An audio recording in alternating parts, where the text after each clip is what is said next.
China dan Rusia bersiap memperkuat kerjasama di bidang militer. Penguatan ini dilakukan dengan menggelar latihan militer gabungan dengan Rusia.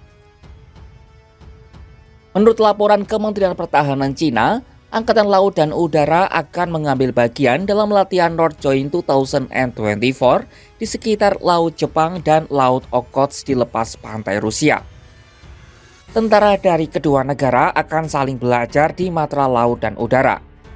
Ada dua tujuan yang ingin dicapai dalam latihan gabungan ini. Pertama, memperdalam tingkat kerjasama strategis antara China dan Rusia. Kedua, meningkatkan kemampuan militer kedua negara untuk bersama-sama menanggapi ancaman keamanan. Kedua pihak akan mengirim armada angkatan laut ke wilayah laut yang relevan di Samudra Pasifik untuk patroli maritim gabungan. Selain itu, China juga akan berpartisipasi dalam latihan strategis Rusia bertajuk Great Ocean 2024. Meski begitu, China sejauh ini tidak memberikan tanggal pasti kapan latihan tersebut akan berlangsung.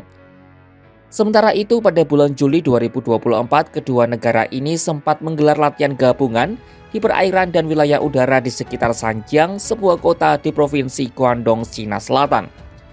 Latihan militer itu merupakan peringatan China pada blok militer pimpinan Amerika Serikat untuk tidak memprovokasi konfrontasi. Para pemimpin NATO sebelumnya juga memperingatkan China karena telah menjadi pendukung dalam invasi Rusia ke Ukraina. Amerika Serikat dan NATO menduga Rusia dan China telah meningkatkan kerjasama militer maupun ekonomi dalam beberapa tahun terakhir. Di lain sisi, China dan Rusia juga mengecam hegemoni Barat, khususnya apa yang mereka lihat sebagai dominasi AS atas urusan global. Mereka mendeklarasikan kemitraan tanpa batas hanya beberapa waktu sebelum Moskwa melancarkan serangannya di Ukraina pada tahun 2022 yang lalu. Sementara bulan Agustus 2024 lalu, Presiden Rusia Vladimir Putin mengatakan hubungan ekonomi dan perdagangan Rusia dengan China membuahkan hasil saat ia bertemu dengan Perdana Menteri China Li Jiang di Moskwa. Selain itu, latihan militer China-Rusia North Joint 2024 ini juga seolah menjadi balasan dari latihan militer serupa yang dilakukan oleh Australia dan Jepang.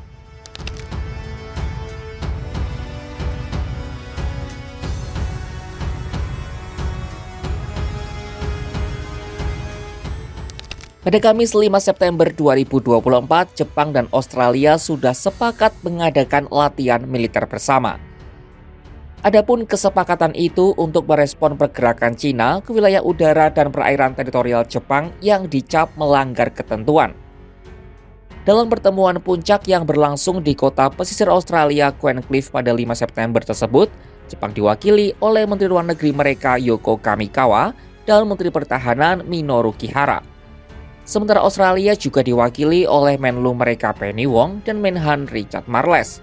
Tahun 2025 mendatang, Australia direncanakan berpartisipasi untuk kali pertama dalam Orient Shield, latihan terbesar antara Angkatan Darat Amerika Serikat dengan pasukan militer Jepang. Kihara menjelaskan latihan itu akan berfokus pada peningkatan kemampuan serangan dan pertahanan jarak jauh.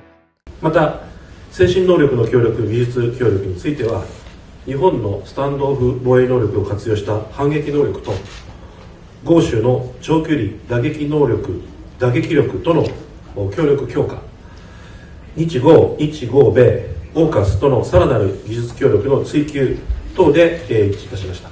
Negeri Sakura itu juga berencana melibatkan Brigade Penyebaran Cepat Amfibi Jepang, salah satu unit marinir dalam pasukan militer mereka, dalam rotasi pelatihan tahunan marinir AS di Darwin, Australia Utara. Kerjasama dengan Australia ini salah satunya disebabkan keresahan mereka terhadap aktivitas China yang makin agresif di wilayah perairan dan udara Jepang. Awal September 2024 lalu, Jepang mengajukan protes ke China terhadap serangan yang dilakukan oleh kapal survei mereka.